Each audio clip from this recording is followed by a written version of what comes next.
Olá, gente, boa noite. Nós estamos iniciando mais um encontro da nossa série de lives falando sobre política municipal. E a gente intitulou esse momento de Vamos falar de política?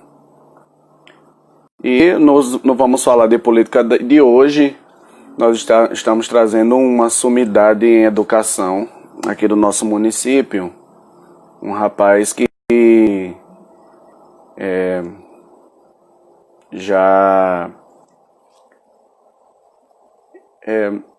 estudou bastante, né? Foi para fora de Alagoas, fez mestrado, fez doutorado e agora ele retorna à sua terra como professor da Universidade Federal de Alagoas. E hoje a gente vai conversar sobre a educação de Messias. Aí alguém pode até perguntar, por que vocês vão falar de educação? Falar de educação porque essa é a minha praia, essa é a minha área. Eu gosto muito de falar de educação. E ele vai trazer assim contribuições muito importantes para esse momento. O nome dele é Givanildo da Silva. Ele é formado em pedagogia pela UFAL. Ele é especialista em gestão escolar e coordenação pedagógica pela Uninter.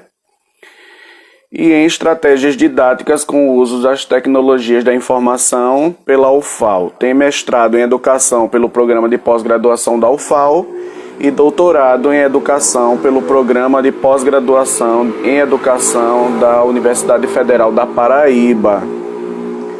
Já tem experiência na educação infantil, no ensino fundamental e no ensino superior. Foi professor efetivo na Universidade do Estado do Rio Grande do Norte, da Universidade Federal do Vale do São Francisco e atualmente é professor adjunto da Universidade Federal de Alagoas. Ele trabalha a área de pesquisa dele, políticas educacionais, gestão da escola, didática e práticas de ensino.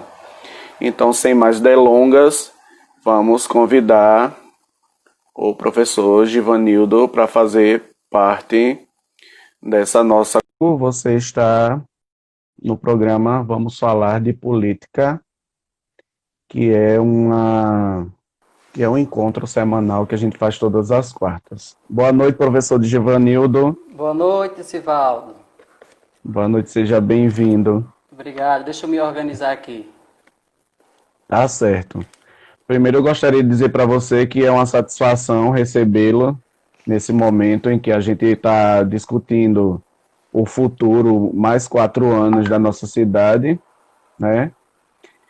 Primeiro explicar para quem está assistindo que esse momento das quartas-feiras é para pessoas que não fazem parte do pleito eleitoral, são cidadãos da cidade de várias áreas que vão falar um pouquinho sobre aquilo que eles entendem, né? E o Givanildo, como mestre em educação, ele entende muito bem do que vai falar, doutor em educação, desculpe, é minha gafe, vai falar sobre o que ele entende. Primeiro, suas palavras iniciais. Boa noite, Sivaldo. Boa noite a todos que nos escutam. Boa noite. É uma alegria muito grande estar aqui, dialogando um pouco com vocês sobre esse momento tão importante que nós estamos vivenciando, que é a política municipal. Eu começo, Sivaldo, falando algumas palavras iniciais, dizendo o seguinte, que esse momento é um momento muito importante para a nossa contribuição enquanto cidadãos, enquanto professores para a sociedade messiense, principalmente porque nós estamos vivenciando um momento muito complexo, né? A política como em si não é uma estrutura fácil, é um mecanismo complexo. Então, quando a gente inicia esse diálogo sobre a política, seja lá em qualquer âmbito, no nosso caso a política educacional, nós estamos contribuindo com a sociedade para que aos poucos as pessoas possam despertar sobre esse processo que é tão complicado. E sem falar também que dentro desse contexto nós vamos ter muitos conflitos e jogos de interesses. Então, dialogar sobre esse contexto é muito importante. dentro do contexto que nós vamos falar, que é a educação como um todo, nós iniciamos a nossa fala dizendo que a educação ela é um direito universal. Então, como um direito universal, é papel de todo e qualquer cidadão refletir sobre as questões pertinentes a essa área. Então, parabéns a você por promover esse debate e eu me sinto muito orgulhoso de estar aqui como um dos messienses representando esses cidadãos que dialogam sobre esse direito universal que é a educação. Ah, muito bem. E eu ainda coloco mais. Além de ser um direito universal, ele precisa ser prestado com qualidade, né?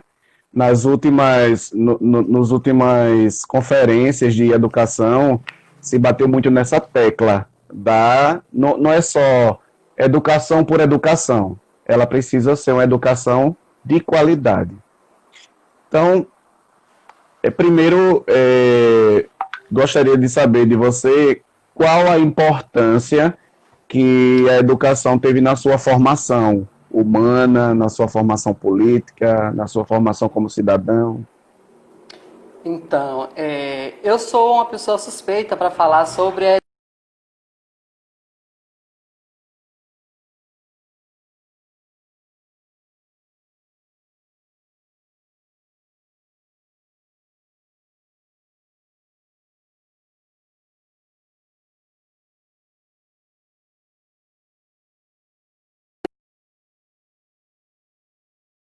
social e política. Eu, durante todo o meu processo histórico, né, sou filho da terra messiense, não sou candidato, mas gosto de enfatizar que eu sou messiense, então, portanto, eu defendo uma cidade democrática para todos, porque eu me sinto parte da cidade, e esse é o meu papel, né, defender esse espaço, contribuir para uma cidade melhor para todos. Então, a educação me possibilitou ter esse olhar sobre diferentes contextos, diferentes situações. Então, assim, durante toda a minha educação básica, eu estudei em Messias, então, desde o primeiro ano até o terceiro ano do ensino médio. Em seguida, eu fui fazer pedagogia na UFAL, em seguida fiz 2 especializações, fiz mestrado e depois fui para outro estado fazer o meu doutorado.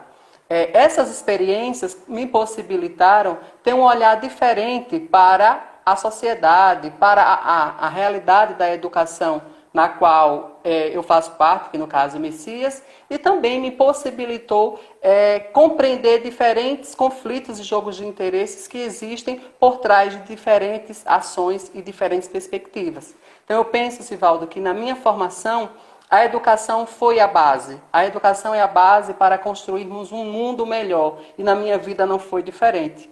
Então, eu sinto que se não tivesse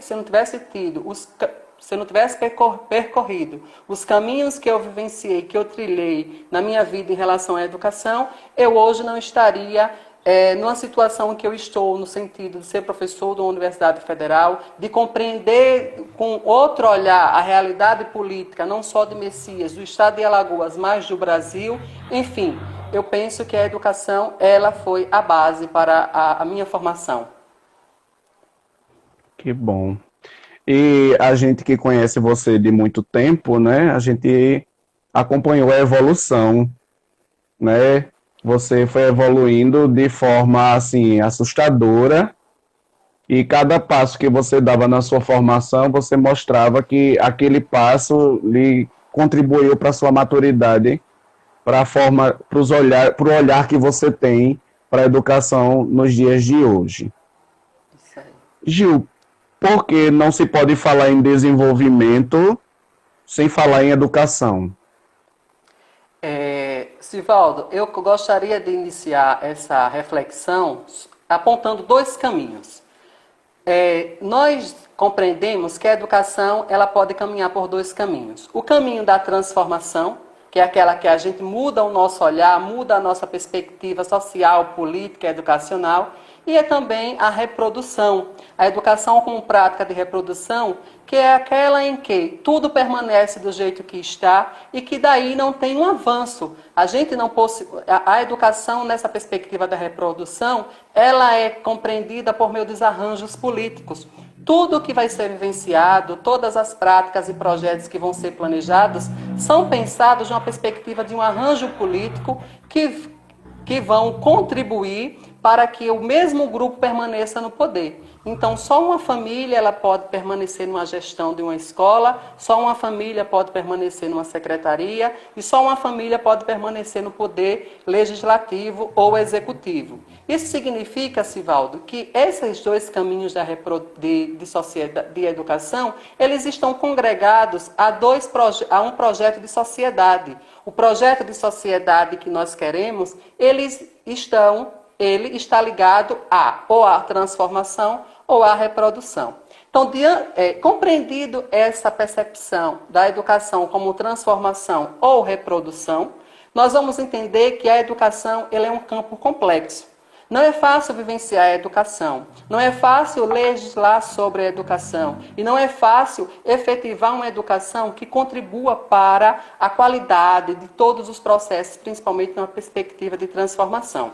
No entanto, a política é o caminho para que a gente possa desenvolver uma educação diferenciada ou um projeto de educação e de sociedade que venha congregar com os anseios da população.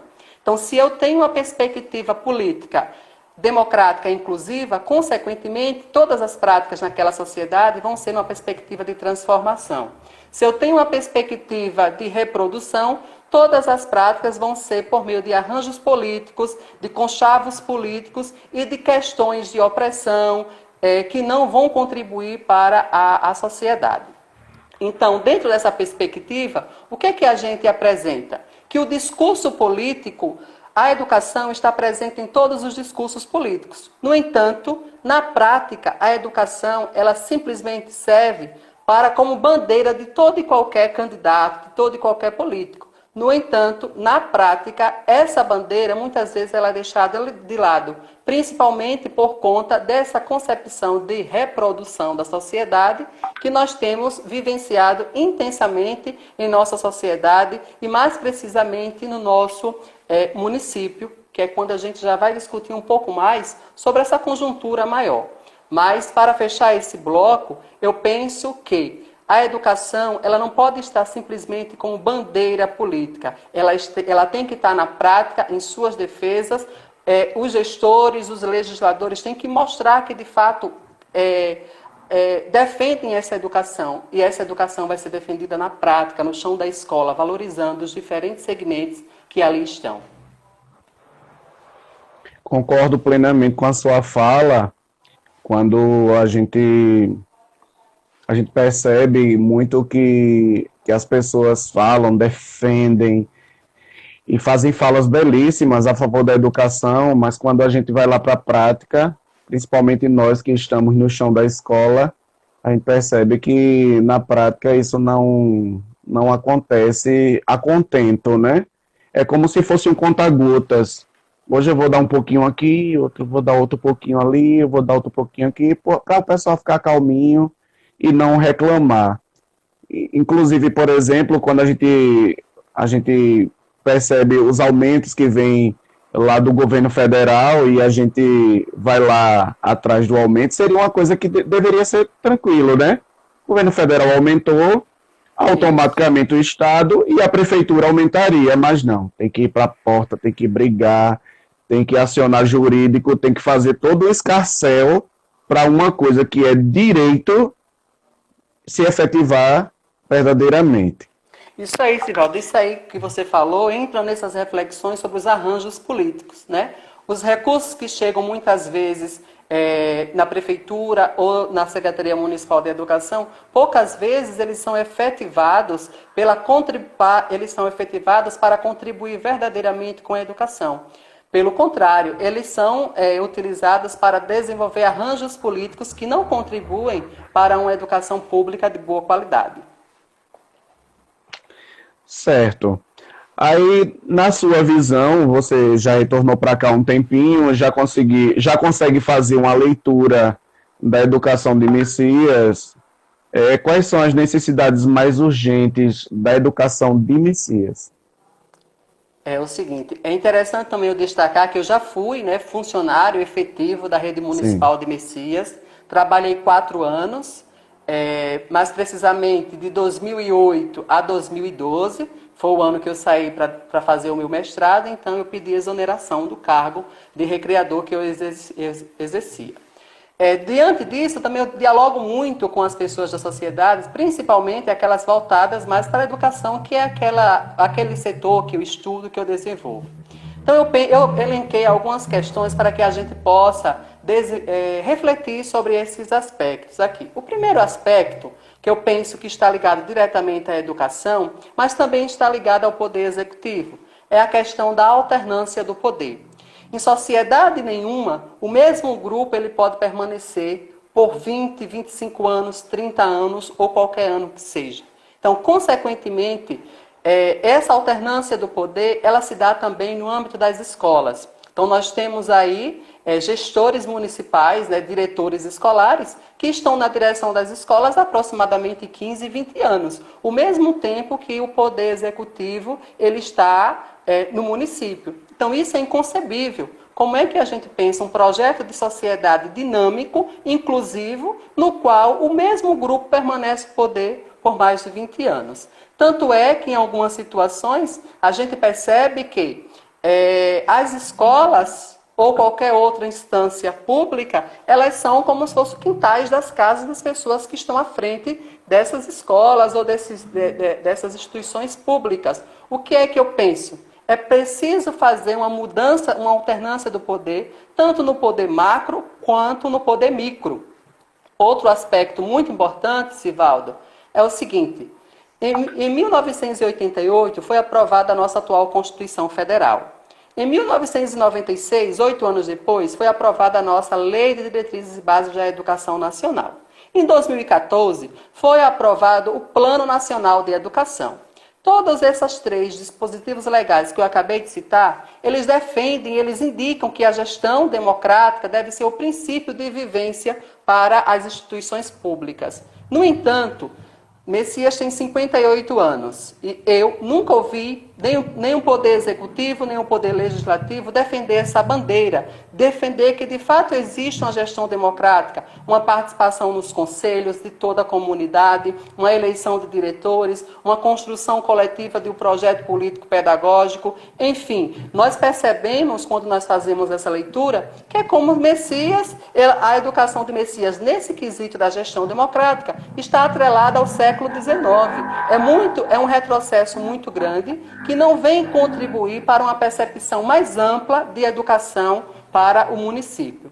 Outra questão que a gente tem que se tocar também é a valorização dos nossos professores contratados. Então, nós estamos em uma situação muito complexa, desde março para cá, por conta da pandemia. E o que é que acontece? Os nossos contratados, eles estão recebendo 50% do seu salário, que já é muito baixo, apenas um salário mínimo, sem falar na desvalorização em todos os sentidos. A desvalorização salarial, a desvalorização do reconhecimento da importância desses profissionais para que a educação ela possa se efetivar no chão, numa perspectiva. Outra questão que a gente pode falar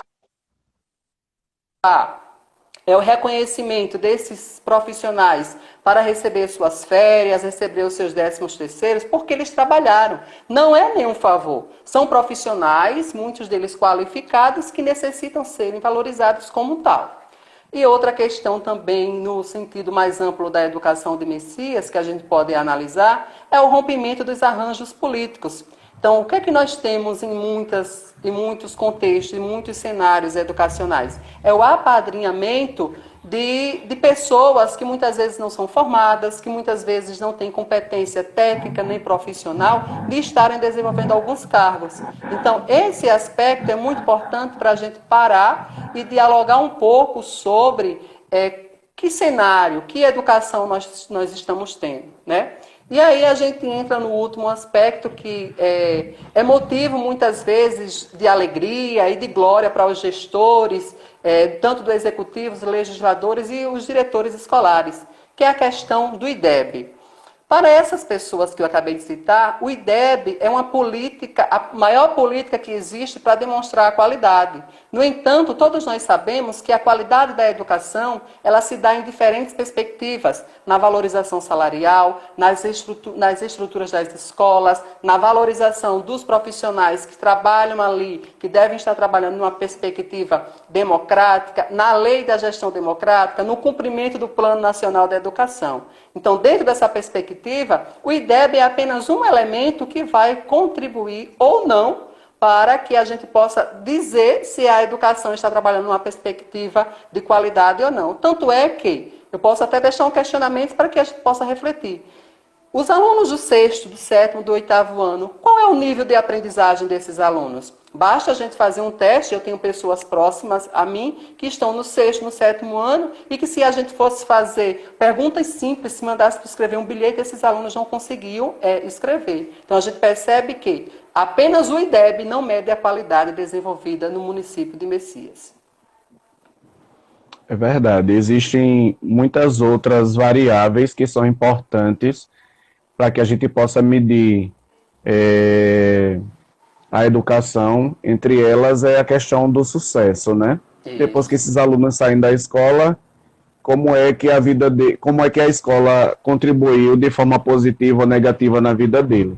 Isso. Muitas vezes esses alunos, quando entram no mercado de trabalho, eles ficam perdidos e não conseguem fazer muitas coisas que seria simples. Quando a gente também avalia o resultado do PISA, que é uma prova internacional, nós estamos lá embaixo. Nós estamos quase como os últimos. Estamos em nível de países subdesenvolvidos. Para quem está assistindo, o Brasil é um país em desenvolvimento pela forma como é medido pela ONU.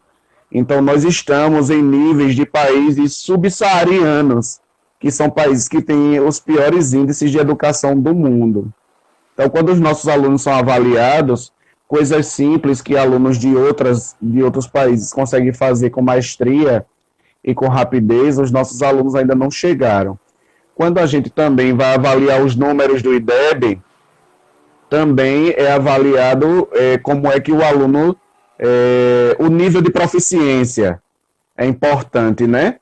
Quando a gente vai ver o aluno que está no topo da proficiência, 1%, 2%.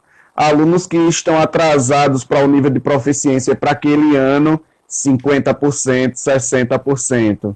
Né? E alunos abaixo do nível esperado, também é um nível alarmante. Isso não é uma especificidade de Messias apenas, é uma especificidade do Brasil. Isso. Mas a gente precisa ver muito além do IDEB, né? O IDEB é só uma ferramenta que avalia lá no final, isso. Mas também deveria se avaliar o processo. Como a gente é ensinado na faculdade, né? Sim. A gente fazer uma avaliação contínua, mas só se avalia no final do Fundamental 1, no final do Fundamental 2 e no final do ensino médio. Isso aí. Bem, e como a gente está falando de educação, eu queria que você fizesse uma avaliação. Eu sei que é um esforço pesado, né? Avaliar 20 anos do grupo político que está no poder há 20 anos, com relação no quesito educação. Como é que você avalia o trabalho da educação com a secretária Nency Homem na frente, mas com o grupo político dos Omena? Como você mesmo falou, é uma tarefa difícil, né? Mas quem está na luta não pode se exercer desse papel, se eximir desse papel. Então, assim, eu começo falando na própria questão da legislação. Quando eu fui convidado para participar desse evento aqui com vocês, eu fui pesquisar o Plano Municipal de Educação. E aí pode pasmar. Eu encontrei uma página da Secretaria Municipal de Educação vinculada à página da Prefeitura Municipal e lá não havia nenhum documento, muito menos o Plano Municipal de Educação. Então eu fucei na internet como um todo e não encontrei. Então, o Plano Municipal de Educação, Sivaldo, como você sabe, mas para os colegas que não são totalmente da área, o Plano Municipal de Educação é um planejamento que deve se fazer durante o período de 10 anos, e esse planejamento é o que vai guiar todas as políticas locais municipais. Então, se esse plano municipal existe, ele não está publicizado. Eu perguntei a alguns colegas professores, eles disseram que nunca ouviram falar sobre esse plano municipal e não chega a essas ideias nas escolas. Então, assim, esse é um primeiro aspecto que a gente percebe, que a educação ela caminha torta e à direita. Se não há um plano municipal que norteie as políticas, significa dizer que não há um planejamento para a educação. Então, aí a gente já consegue perceber um erro grotesco em relação à educação municipal. Outra questão que eu fui tentar fazer memória e comecei a pesquisar são em relação às políticas locais. Ou seja, a Secretaria Municipal de Educação ela tem o dever de efetivar políticas educacionais locais para serem vivenciadas nas escolas. E aí eu puxei na memória e não veio nenhuma política desenvolvida pela própria Secretaria Municipal de Educação, principalmente em questão da formação dos professores. Então, eu lembrei que existe o PENAIC, né? Já existiu o PENAIC, o Proletramento, o Proformação, o Proinfo, entre outras políticas, mas são políticas do governo federal. Essas políticas, elas vêm para a Secretaria Municipal, elas vivenciam, mas a própria Secretaria não efetiva nenhuma política, principalmente no âmbito da formação de professores, constantemente. O que é que costuma se fazer? A cada 2 vezes no ano, contrata-se uma consultoria, esses consultores vêm dialogar com os professores. Mas a gente entende que a formação ela é muito mais ampla do que 2 encontros ao ano. O professor ele precisa estar em constante formação. E é papel da política municipal, é papel da Secretaria Municipal desenvolver formações continuadas para que os professores possam estar em constante aperfeiçoamento. Todos nós, todas as profissões necessitam de aperfeiçoamento e a educação não é diferente, o professor, né? Fui buscar também políticas que, além da formação de professores, outras políticas que pudessem contribuir para a melhoria no âmbito da educação. Então eu pensei, nós temos hoje nas escolas o PDDE, nós temos o Plano Nacional o Programa Nacional de Alimentação, nós temos o transporte escolar, nós temos o Programa Mais Alfabetização, Mais Educação, temos o Programa da Merenda Escolar e temos o Programa do Fundeb. Todos esses programas são do âmbito do governo federal. E as políticas municipais, onde estão? Porque a Secretaria Municipal de Educação não desenvolve políticas educacionais com autonomia para que o próprio município possa analisar a sua realidade e possa desenvolver outras questões. Então, eu penso que é um erro muito grande a Secretaria não congregar, não efetivar políticas municipais para serem desenvolvidas nas escolas e no âmbito da educação. Como eu já toquei, outra análise muito importante que a gente tem que fazer é a defesa de uma gestão democrática. É desde 1988 que se defende essa concepção de educação. Por que será que Messias não tem essa concepção? Eu vou responder. Porque Messias, na verdade, quer ter em suas mãos os diretores, os coordenadores pedagógicos, toda a equipe pedagógica da secretaria, para poder estar fazendo política, para poder estar fazendo arranjos políticos e com esse poder em sua mão. Então, assim, a concepção que eu analiso que é presente na Secretaria Municipal de Educação é uma concepção de reprodução e não de transformação. Isso vai passando de pai para filho, de geração para geração, e o mesmo grupo permanece no poder. Outra questão que a gente precisa analisar é até que ponto o piso salarial, o cumprimento desse piso está sendo efetivado.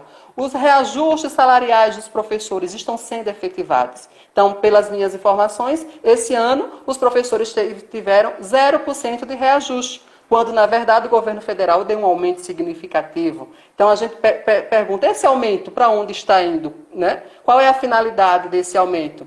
Outra questão que a gente pode falar é a valorização desses professores em todos os sentidos, né? Quando a gente fala em valorização dos profissionais, não é simplesmente uma valorização salarial, mas uma política de valorização que possa incentivar a formação desses professores, que eles possam fazer especialização, possam fazer mestrado, doutorado, mas pela experiência que eu tenho e que as pessoas de Messias sabem, quanto mais as pessoas elas têm conhecimento, o grupo político que hoje está na cidade de Messias, eles deixam de lado, porque conhecimento é poder. E eles não querem dar esse poder a todas as pessoas. Então, é uma análise política que nós precisamos fazer para que a gente possa entender o que é que está por trás de algumas práticas na educação de Messias e na sociedade messiense também. Outra questão que a gente pode perceber é que, como a gente já falou, os projetos que são desenvolvidos, muitas vezes esses projetos intersetoriais, são arranjos políticos para serem desenvolvidos em algumas datas importantes, como a emancipação política, final de ano, quando na verdade não tem uma sistematização de ações que poderiam contribuir para a nossa juventude, para os nossos estudantes, para pessoas que necessitam de uma educação além da sala de aula, pessoas que necessitam de contribuições.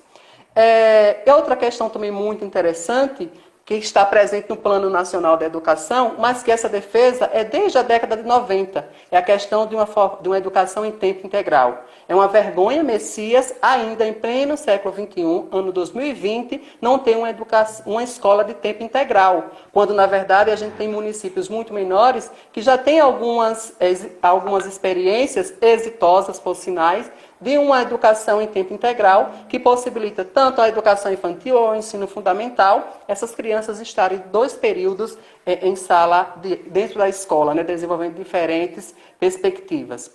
Então, Sivaldo, são muitas questões que a gente poderia estar discutindo aqui, mas, assim, no âmbito dos 20 anos de gestão, né, do grupo que aí está, eu penso que muita coisa precisa ser revista, muitas questões precisam serem analisadas. Mas a principal, na minha perspectiva, é entender que nós precisamos caminhar de acordo com o que a legislação apresenta. Isso a gente não está desenvolvendo.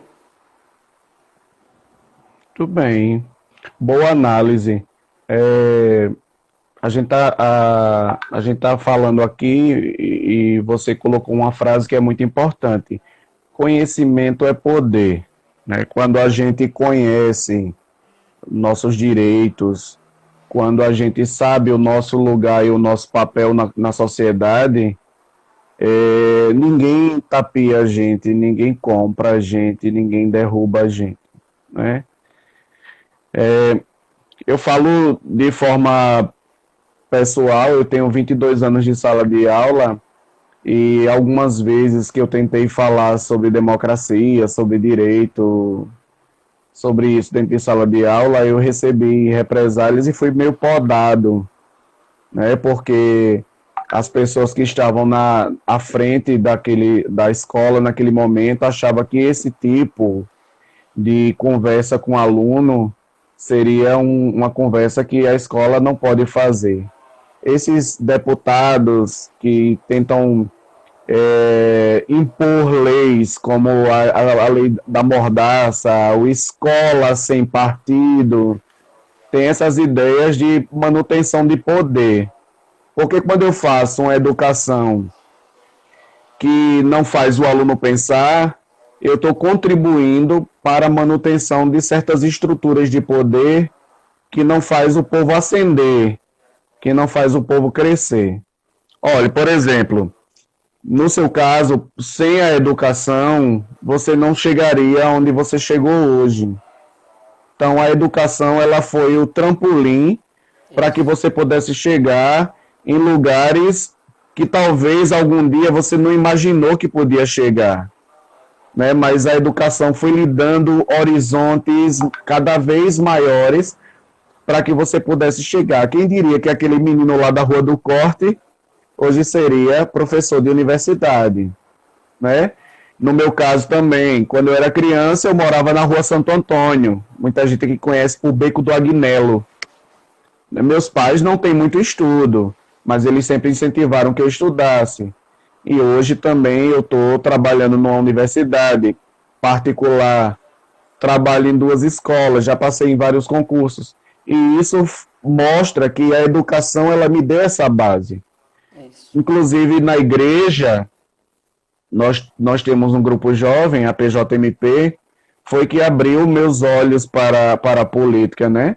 Se hoje eu faço essa provocação desses debates na internet, é justamente para trazer para as pessoas uma oportunidade delas escutarem palavras diferenciadas, que possam mostrar realidades.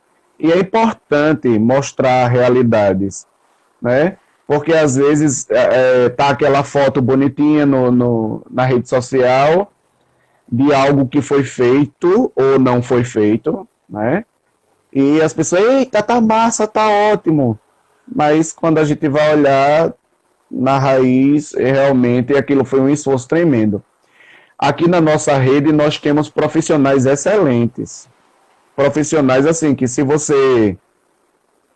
Profissionais muito gabaritados, que podem fazer muita coisa boa, mas não tem oportunidade, não tem espaço. A gente precisa dar mais espaço para a prata da casa. Eu sempre digo, eu sou defensor disso. A prata da casa tem valor. Santo de casa faz milagre, sim. É só você operacionalizar, dar as ferramentas e dar o espaço. Que a prata da casa brilha, dá show e samba, como eu sempre digo. Então, as nossas perguntas encerraram, mas eu gostaria assim que você falasse as suas palavras para a gente encerrar esse momento que, digo para você de antemão, foi um momento assim muito agradável. Falar de educação é muito bom. Eu me sinto em casa quando eu estou falando de educação. Nós vamos ter mais um programa sobre educação no final do mês com o Ilami Júnior, né? Nós vamos falar sobre legislação educacional. Isso vai ser importante para a gente entender. Vamos falar sobre vários âmbitos. E na próxima semana, eu já vou estar aqui recebendo o David, que ele vai estar fazendo também uma visão ampla sobre política municipal. E no penúltimo encontro nós teremos o João Almena. João Almena, assim, é um cara que tem falas fantásticas, que conhece muito bem a fundo a política de Messias, e a gente vai puxando essas conversas boas para a gente poder construir um pensamento mais legal na população, para quando chegar no dia 15 de novembro, a gente poder dar um voto sabendo por que é que a gente está votando. Então, Isso aí. suas palavras. Isso aí, Sivaldo. Mais uma vez, parabéns por esse espaço. Tinha que surgir de um educador, né? O educador, ele sabe quais são os caminhos, um professor, um profissional da educação, que pode contribuir para melhor transformar a sociedade. Obrigado pelo convite, foi um momento muito importante. As palavras finais que eu gostaria de deixar aqui é o seguinte, que nós estamos inseridos em uma teia complexa. Essa teia complexa, ela precisa de conscientização, ela precisa de conhecimento. Nós precisamos estar abertos para, de fato, pensar sobre qual é a cidade que nós queremos, construir o espaço coletivamente e dizer juntos, nós precisamos de pessoas que de fato nos representem, que de fato nos escutem e que de fato possa valorizar todas as dimensões da sociedade. Nós não podemos ter representantes que só trabalham em seus próprios benefícios. Nós queremos mudar. E para que isso possa de fato mudar, a mudança ela tem que acontecer em todos os sentidos. Mas a mudança começa primeiro em mim. Eu não posso votar em quem já está lá há 30, 40 anos. Eu não posso votar quem está no poder há 20 anos. Eu tenho que ver uma alternativa, uma possibilidade para renovar o meu município. E em relação à educação, eu gostaria de finalizar dizendo o seguinte, que nada e nem ninguém supera a educação. A educação é a verdadeira superação, é a verdadeira transformação. Portanto, se a gente quer uma vida nova, se a gente quer uma mudança de vida, a gente tem que primeiro superar a gente tem que entender que a educação não se supera e que nós somos seres transformadores e a transformação começa em mim, dentro de mim, na minha consciência e das minhas atitudes. Muito obrigado, Sivaldo. Muito obrigado a todos que estão nos assistindo. Foi um prazer estar aqui dialogando com vocês sobre a educação. Espero que outras oportunidades a gente possa estar dialogando e vivenciando, né, experiências e se abraçando. Espero que todos possam ficar bem. E a gente precisa também dizer, Gil, eu acho que é importante publicizar que nós temos vários mestres e doutores em Messias, né? Verdade, verdade. Você é doutor, nós temos Fernanda, nós temos Alex, Digison, Alex, nós temos o Davi, Davi, nós temos isso, o Paulinho, que é irmão da professora Eliana também. Então, vários. O Ivan, que é de matemática.